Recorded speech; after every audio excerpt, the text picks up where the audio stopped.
Assalamualaikum warahmatullahi wabarakatuh. Hai sahabat semua, apa kabar? Semoga kita semua dalam keadaan sehat, bahagia, dan tetap semangat. Amin. Amin. Saya Deni Duyanti. Pada kesempatan yang baik ini, saya ingin sharing, ngobrol, berbagi pengalaman, dan berbagi ilmu seputar penyakit kanker. Tervonis kanker bukanlah sesuatu hal yang mudah, butuh hati yang tegar, butuh keyakinan yang kuat, dan butuh semangat yang tinggi untuk kita bisa mengalahkan kanker. Dan bersama saya saat ini telah hadir seorang pejuang tangguh penyintas kanker yang luar biasa. Mungkin banyak orang yang tidak menyangka di balik sikap beliau yang ceria, bahagia, ternyata beliau pernah tervonis kanker. Bagaimana beliau bisa bangkit dan bertahan hingga saat ini setelah 23 tahun beliau tervonis kanker. Telah hadir bersama saya seorang tamu yang sangat istimewa, artis cantik, pintar, dan energik. Beliau adalah Mbak Sanas Haq. Halo Mbak Sanas, Assalamualaikum. Waalaikumsalam warahmatullahi wabarakatuh. Terima kasih Mbak Deni. Apa kabar Mbak? Gimana, sehat? Sehat, alhamdulillah. Sehat, alhamdulillah. Alhamdulillah. Kayaknya semangat, bahagia adalah kunci utama ya Mbak, untuk tetap sehat. Dan ini juga untuk sahabat-sahabat yang Mbak Deni, tadi saya sudah mendengarkan juga pembukaan yang Mbak Deni menyampaikan sesuatu yang sangat baik sekali, bahwa memang setiap, kalau saya udah bukan pejuang lagi ya, saya udah penyintas, karena udah selesai ulang tahun yang ke-23, artinya udah melewati itu semua. Akan tetapi saya ingin mengatakan kepada semua orang yang sedang menyaksikan ini adalah, kita mesti cepat untuk pulih jika awal didiagnosa tahu bahwa ada kanker di dalam tubuhnya. Kan orang kan nggak bisa sembarangan ya ngomong kita kena kanker, karena itu mesti lewat biopsi dulu ya. Nah jadi pada saat sudah melakukan biopsi dan dokter mengatakan bahwa ini adalah sebuah pertumbuhan keganasan, sehingga otomatis jangan menunda. Karena kebanyakan kegagalan itu karena menunda.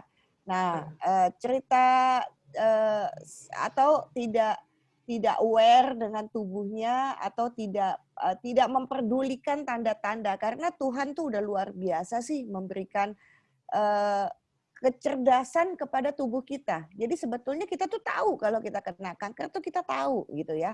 Kita tahu kalau misalnya ada yang nggak benar nih gitu ya. Kayak misalnya saya itu kan pasien CA ovarium kan, kanker ovarium. Seperti layaknya ibu saya gitu. Ibu saya meninggal, nenek saya meninggal karena penyakit yang sama. Ibu saya sebetulnya tahu dia kena kanker. Iyalah, orang badannya nggak enak kan. Badannya udah ngasih tanda kepadanya. Tetapi ibu saya itu selalu mengobati dirinya sendiri gitu. Jadi dianggapnya, oh ini badannya nggak enak-enak, kemudian minum obat gitu sendiri gitu ya, tanpa pergi ke dokter. Nah jadi pada saat akhirnya keluar simptom yang lebih nyata lagi, yaitu perutnya menggelembung, nah itu baru tahu bahwa ternyata kankernya mengeluarkan plasma atau cairan, dan itu udah stadium terminal, udah nggak bisa diapa-apain, begitu ya.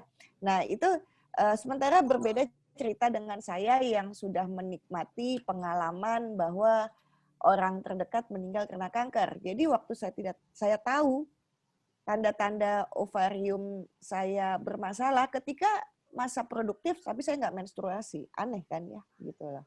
Ini gejala awalnya ya Mbak? Iya, jadi kalau 23 tahun kan artinya itu saya tahun 98 itu 26 tahun. Di usia 26 tahun saya mestinya menstruasi, saya bukan menopause. Kemudian saya tidak melakukan hubungan seks, jadi saya nggak mungkin hamil, gitu kan ya. Nah harusnya itu ada tanda-tanda yang jelas gitu di tubuh saya, walaupun memang tidak semua kanker ovarium mengeluarkan tanda dia tidak mens ya, karena menurut dokter onkologis, dokter ahli kanker, kanker untuk ovarium kalau tempatnya berbeda, jenisnya berbeda, maka dia akan mengeluarkan tandanya berbeda juga di setiap tubuh orang gitu loh.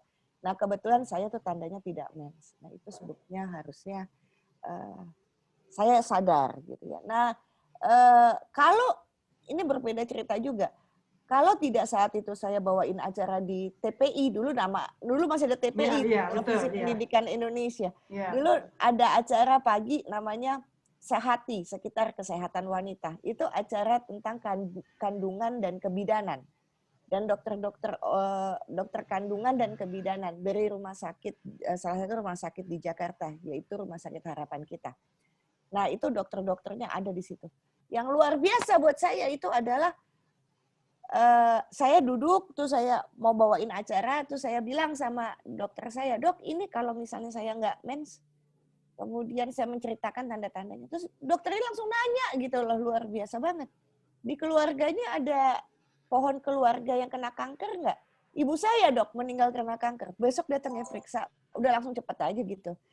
Nah, itu saya sebetulnya juga ketakutan setelah ketahuan, seminggu kemudian saya datang ke klinik, nggak langsung gitu ya, datang ke klinik dan ada benjolan di sebelah ovarium kanan, tapi itu nggak bisa dicabut karena bukan cairan ya, nggak bisa ditusuk, nggak padat berarti ya Mbak? Padat namanya. Artinya kan mesti biopsi, mesti buka perut, ambil jaringan, periksa gitu ya. Terus dokter mengatakan ini akan sput biopsi, akan cepat biopsinya. Dalam arti kata perut dibuka, daging diambil jaringannya, diperiksa cepat di laboratorium. Kalau itu ternyata, walaupun udah periksa cancer marker ya, CA125 periksa darah, dan itu memang tinggi, dokter udah curiga ke arah sana. Nah, jadi waktu pas hasil biopsi dengan perut masih dibuka dan diperiksa, memang dia positif kanker, maka ovariumnya mesti diangkat, gitu ya. Sebelah kanan, kan ovarium itu ada dua kanan sama kiri. Jadi yang sebelah kanan yang diangkat, yang sebelah kiri dipertahanin karena waktu itu saya belum menikah, berharap bahwa jika saya menikah kelak bahwa saya punya anak dengan ovarium itu, gitu lah. Nah, udah ceritanya seperti itu. Jadi kecepatan itu adalah kunci bagi pasien kanker. Jadi itu yang mesti disampaikan Mbak Deni Dwianti kepada semua teman-teman yang sedang menyaksikan ini, bahwa kecepatan adalah kunci. Jangan mengulur-ngulur waktu, karena mengobati pada saat stadium awal tentu akan berbeda ceritanya dengan stadium akhir. Berbeda ceritanya antara saya dengan cerita ibu saya, bukan dan cerita nenek saya yang ketahuannya udah stadium terminal, stadium akhir. Walaupun tentu ada cerita sesudah stadium akhir yang namanya rezeki usia, mah Allah yang menentukannya Mbak Deni ya. Gitu betul.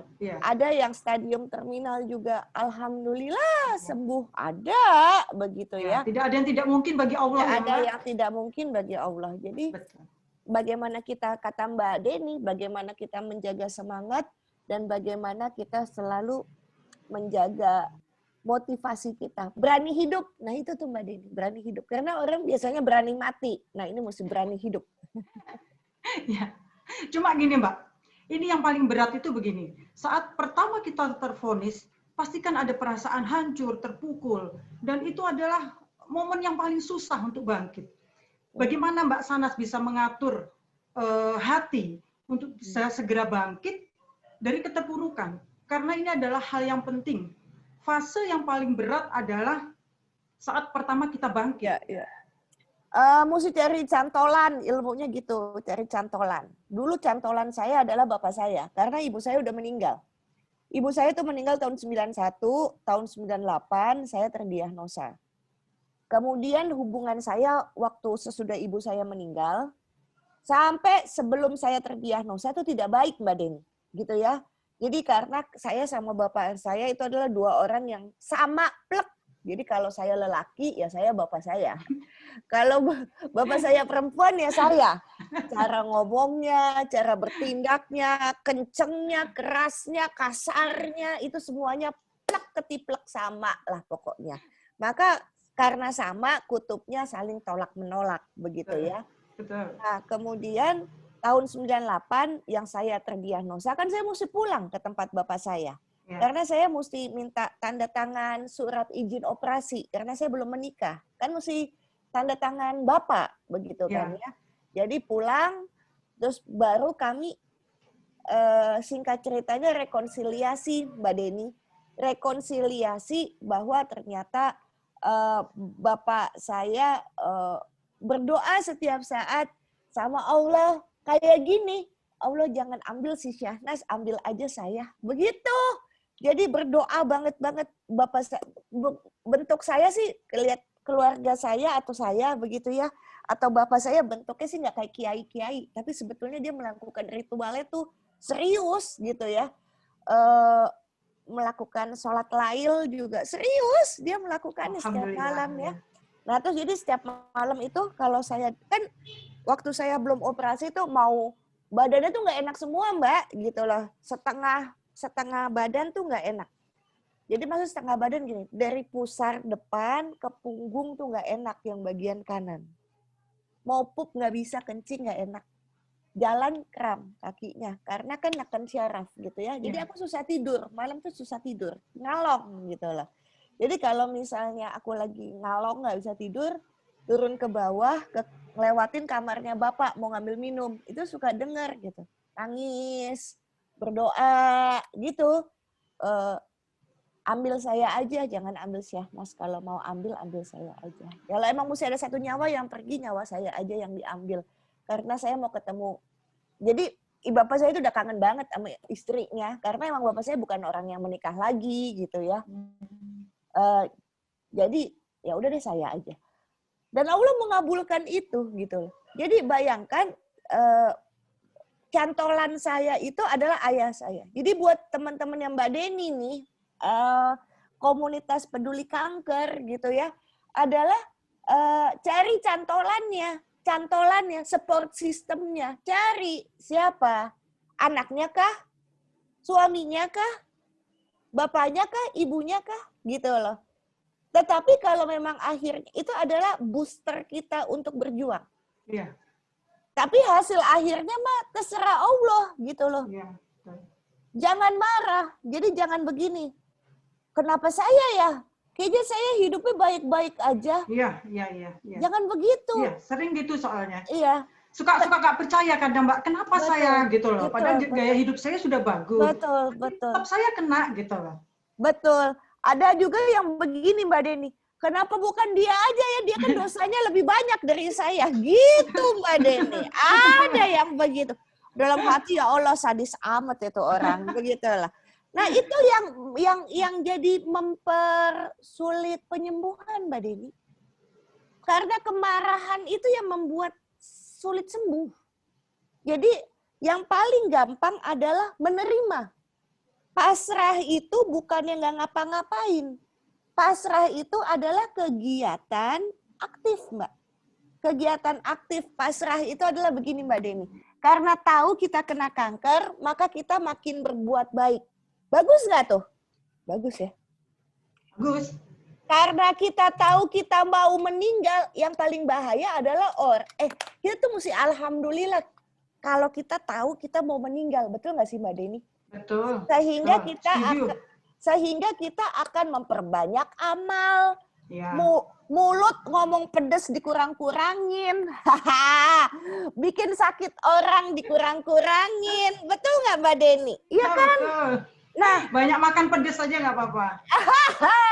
Jadi syukur, alhamdulillah kalau kita tahu kita mau mati Mbak Deni. Ngerti? Tapi itu susah Mbak. Sampai saat ini saya sering ya dapat WA Japri. Ya biasa habis tervonis kemudian dia nangis-nangis, susah merasa.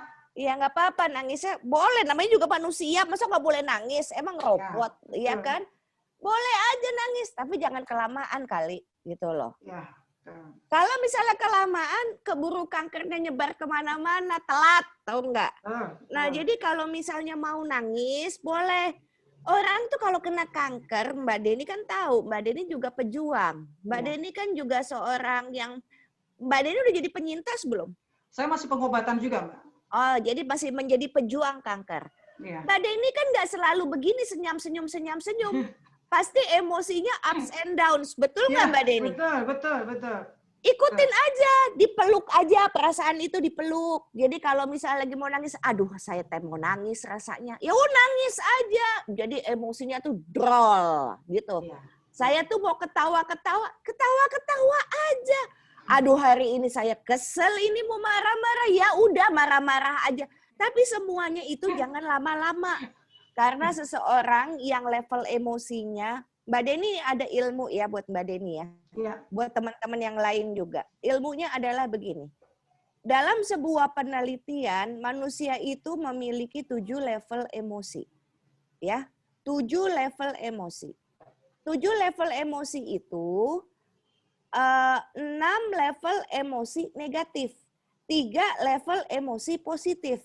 Jadi cuma 3 positifnya Mbak, yang lainnya negatif semua. Jadi untuk membuat diri kita bahagia itu perlu usaha. Gitu Mbak, itu perlu usaha. Jadi perlu usaha bagaimana kita untuk menjadi orang yang menyenangkan. Bayangkan, sekarang aku nanya sama Mbak Deni. Mbak Deni, bayi kalau lahir nangis apa ketawa? Nangis. Kenapa bayi yang lahir nangis? Kenapa ya? Nah, kenapa bayi yang lahir nangis? Dia bisanya cuma nangis. Karena tolok ukur dokter untuk mengetahui bahwa bayi itu sehat dan berkembang paru-parunya, dia mesti nangis. Betul kan ya? Betul. Kenapa nggak ketawa ya Mbak Deni? Padahal mekanisme menangis dan tertawa paru-parunya berkembang dengan baik, bukan? Begitulah. Nah itu tuh Allah tuh udah menunjukkan nama kita. Tuhan udah menunjukkan nama kita. Bahwa dari lahir aja manusia level emosi negatifnya tuh udah banyak di tubuh. Begitu ya. Manusia lebih banyak mengeluh apa bersyukur, Mbak? Biasanya banyak mengeluh. Tuh, betul. Jadi gini, ada 7, nih ya aku bilang ya, ada 9. Nih. Mbak Deni hitung ya. Level yang paling mendasar, yang paling nista, yang paling rendah. Namanya level emosinya apatis. Betul nggak? Apatis. Di atas apatis adalah sedih. Betul apa enggak? Betul. Di atas sedih, udah 2 ya Mbak? Ya. Di atas sedih, level emosinya pejuang kanker tuh apa? Takut. Betul apa enggak? Betul. Di atas, udah 3 tuh Mbak. Di atas takut itu apa? Rakus. Apa tuh Nas maksudnya rakus? Semua pengobatan dia cobain. Betul apa enggak? Betul. Nah, kemudian di atas rakus apa? Marah. Karena capek, karena letih. Udah 5 ya Mbak? Ya. Di atas yang paling tinggi levelnya. Di atas marah adalah sombong. Sombong tuh yang kayak begini Mbak tipenya. Ada orang yang ngomong sama Mbak Deni, Den, lu tahu nggak? Dulu tuh gue, nah itu dia orangnya udah mulai sombong levelnya. Alhamdulillah, karena level sombong itu adalah yang paling tinggi dari yang negatif. Nangkep Mbak? Ya. Jadi lebih baik pasien kanker tuh sombong daripada apatis. Karena kalau udah sombong, 1 level lagi Mbak, dia akan semangat. Semangat. Itu udah ke-7 ya Mbak ya. Sesudah dia semangat, level ke-8 adalah menerima, acceptance. Menerima Mbak, pasrah, menerima. Dan yang paling tinggi, level yang ke-9 adalah damai. Tahu nggak? Syukur juga ya. Ya, tahu nggak Mbak level damai? Ini penelitian, level emosi damai itu apa Mbak? Apa? Level emosi damai adalah apabila sesuatu terjadi tidak sesuai dengan apa yang saya mau, saya baik-baik saja, nggak apa-apa. Itu level paling tinggi. Itu dan susah itu.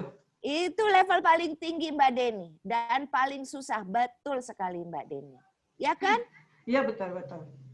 Nah seperti itu. Nah sekarang Mbak Deni, sekarang gilirannya Mbak Deni cerita apa yang Mbak Deni lihat dari teman-temannya Mbak Deni. Ya itu Mbak, kalau saya rasakan sejak tervonis terutama, tapi sebetulnya sama aja ya, siapapun pasti akan begitu. Dan saya juga sudah sering menyampaikan kalau memang ingin menangis, menangislah. Karena dengan begitu semua bisa terlepas. Bisa hati mungkin lebih enak kalau kita bisa nangis. Kalau perlu teriak aja nggak apa-apa. Biasanya kan gitu. Kemudian fase yang paling penting yaitu kita harus segera bangkit. Karena apa? Segera bangkit dan segera mengambil keputusan. Saya pikir yang paling berat memang di situ. Dan keputusan yang paling kadang membuat kita itu suka bingung yang tadi sampai Mbak Sana sampaikan bahwa kadang kita sampai apa Mbak rakus. Nah ini di rakus ini Mbak, saya merasakan banyak di saat teman-teman itu tervonis, kemudian ditawarkan untuk pengobatan ini, banyak mereka akan lari ke sana. Jujur, walaupun saya orang kesehatan, beberapa teman kesehatan pun Mbak, ini bukan teman-teman, bukan teman awam, orang kesehatan sendiri saat divonis CMME, kemudian disuruh mastektomi untuk angkat payudara, mereka pun masih berat dan larinya akhirnya ke alternatif. Ini yang kadang-kadang masih membuat agak susah di tengah kondisi seperti ini, ditawarin apa aja oke, ditawarin apa aja oke. Nah ini yang kadang-kadang membuat kita agak ini ya Mbak, karena alternatif tuh gini Mbak, kadang dia menawarkan sesuatu yang tidak menyakitkan, kayak kemo, kayak radiasi, terutama kemo, luar biasa kan itu efeknya. Itu yang membuat teman-teman akhirnya banyak yang lari ke alternatif. Mungkin di tempat saya masih banyak begitu Mbak. Betul, betul. Jadi gini nih, ya buat teman-temannya Mbak Deni dan yang nonton saat ini, ada 3 indikator pengobatan yang berkualitas. Oke, ada 3 indikator pokoknya. Yang pertama adalah nyata hasilnya. Nyata hasilnya. Jadi begini, kalau misalnya ada pengobatan dari 100 orang nih Mbak Deni, yang sembuh ada 40 orang. Maka di 100 orang yang selanjutnya, yang sembuh juga ada 40 orang juga. Begitu ya. Jangan tiba-tiba ternyata cuma 1. Oh, jadi sebelumnya itu adalah kebetulan memang cocok Mbak Deni. Begitu ya. Nah, kemudian kenapa orang pergi ke alternatif nih Mbak Deni juga menjadi sebuah evaluasi diri. Oh, ternyata pengobatan alternatif atau dukun, padahal kan memang kan penyakit kanker itu bukan penyakit mistis ya. Itu penyakit medis. Jadi jangan pergi ke dukun, perginya ke medis, ke dokter. Bahwa dokter itu ya orang pinter juga, bukan hanya dukun yang orang pinter. Dokter tuh susah sekolahnya. Iya, betul. Itu adalah orang yang paling pintar karena susah sekolahnya. Iya, betul. Ternyata tapi Mbak Deni, yang kurang dipelajari oleh tenaga medis adalah apa sayangku? Empati. Nangkep ya? Karena semuanya udah kayak robot Mbak, gitu loh. Semuanya. Bahwa mesti mastektomi, bahwa mesti histerektomi, mesti diangkat rahimnya. Ternyata mesti begini, kemo 9 kali. Ngomongnya tuh udah nggak pakai empati kebanyakan. Karena memang udah mesin mereka gayanya. Gitu ya. Nah itu yang menyebabkan pasiennya lari Mbak, pergi ke alternatif. Kalau yang saya lihat, ibu saya juga pergi ke alternatif dulu Mbak, makanya telat gitu loh. Udahlah stadium 4, udah gitu ke alternatif, kemonya cuma 2 kali, habis itu meninggal, udah selesai. Orang cuma 5 bulan kok sakitnya, habis itu meninggal gitu ya. Ketahuan bulan Maret, meninggalnya bulan Agustus, iya 5 bulan. Nah jadi kenapa orang-orang pergi keluar dari tenaga medis? Karena mungkin rasa empatinya tidak disentuh Mbak, begitu loh. Betul. Nah jadi itu yang mesti saya sentuh lagi untuk para dokterku yang tercinta, yang kebetulan juga menyaksikan. Ayo, kita mesti pandai untuk melakukan assessment, penilaian terhadap pasien yang ada di depan kita. Ada seorang pasien yang kalau ngomong mesti pelan-pelan. Ada yang seorang pasien yang tipenya kayak saya Mbak Deni. Jangan bohong deh lo sama gue. Lu ngomong aja apa adanya. Jangan disembunyi-sembunyiin. Jadi gue tahu musuh gue tuh apa gitu ya. Ada pasien yang penting gue nggak tahu. Ada pasien yang cari tahu mengenai penyakitnya. Sehingga lebih proaktif dan lebih mudah diajak kerjasama. Begitu. Jadi tenaga medis tuh mesti pandai Mbak Deni melakukan assessment itu. Nah kemudian yang ketiga ya. Indikatornya atau tolok ukurnya adalah responsif. Kita mesti nyari Mbak Deni, dokter-dokter yang responsif. Ada kan dokter yang susah dihubungin kan Mbak Den? Iya. Ngaku aja kan banyak banget terutama Mbak ini loh Mbak, bukan hanya susah dihubungi. Walaupun sudah berhubungan, sudah berhadap-hadapan, cara komunikasi yang memang terasa sangat berpengaruh gitu Mbak. Betul. Jadi saya paham buat sahabat-sahabat peduli kanker yang Mbak Deni sentuh begitu ya. Kenapa mereka lari ke tempat pengobatan alternatif? Padahal tadi kita udah sepakat. Penyakit kanker itu kita kejar-kejaran sama waktu. Jangan main-main begitu loh. Ya. Waktu awal periksa stadium 2, balik-balik tahu-tahu dia udah stadium terminal. Udah nggak bisa diobatin, udah bonyok semuanya. Gimana coba gitu ya. Jadi kita nggak boleh bermain-main dengan waktu. Maka kalau memang ternyata para sahabat yang saat ini merasa Nas, aku nggak nyaman, Nas, sama orang ini, Nas. Ya udah pindah, begitu loh. Tapi tetap sama dokter, gitu ya. Karena pasien itu punya hak untuk mendapat second opinion. Pendapat kedua, pendapat ketiga dari dokter-dokter yang lain. Kemudian kita samakan, gitu ya. Karena itu hak kita loh sebagai pasien, gitu ya. Nggak usah takut. Nah, jadi yang saya minta untuk semua pasien itu adalah begini Mbak Deni, bawa catatan. Penting banget bawa catatan. Karena biasanya tuh buat pejuang kanker, di rumah dia udah ngeluh melulu. Aduh, aku rasa ini, aku rasa ini, aku rasa ini. Tapi pas tiba-tiba udah ada di ruang praktek dokter pada lupa pertanyaannya. Betul. Apalagi kalau ngelihat susternya judes, lupa langsung begitu ya. Jadi catat, karena manusia tuh susah inget, gampang lupa. Jadi apa-apa catat. Nah terus udah gitu, jangan percaya sama hoax gitu ya. Jangan semuanya percaya sama tulisan di internet. Jadi tanya, dok, kalau misalnya begini, ini mitos apa nyata, dok, gitu ya. Kalau ini hoax apa bukan, dok, gitu. Tanya sama dokternya supaya memudahkan juga pekerjaan dokternya. Karena dokternya itu seneng kalau ada pasien proaktif karena dia juga jadi lebih gampang ngobatinnya. Nah, itulah Mbak, kalau yang tadi masih ingat ya yang level damai itu ya yang 9. Positive thinking untuk para pejuang kanker adalah bukan saya yakin saya bisa. Saya yakin saya bisa mengalahkan. Saya yakin saya pasti sembuh. Bukan Mbak Deni. Ternyata sudah aku pelajarin. Gitu ya. Level damai itu adalah level yang it's okay not to be okay. Nggak apa-apa saya sakit. Nah itu ternyata itu selnya tuh tenang. Sama kayak begini, Allah tuh nggak pernah nanya-nanya sama kita untuk menentukan takdir manusia. Betul nggak sih Mbak Deni? Betul, iya betul. Suka-suka Allah aja, suka-suka Tuhan aja. Orang kita, ya contohnya begini, dulu pacarannya sama siapa? Kawinnya sama siapa? Betul apa enggak? Iya.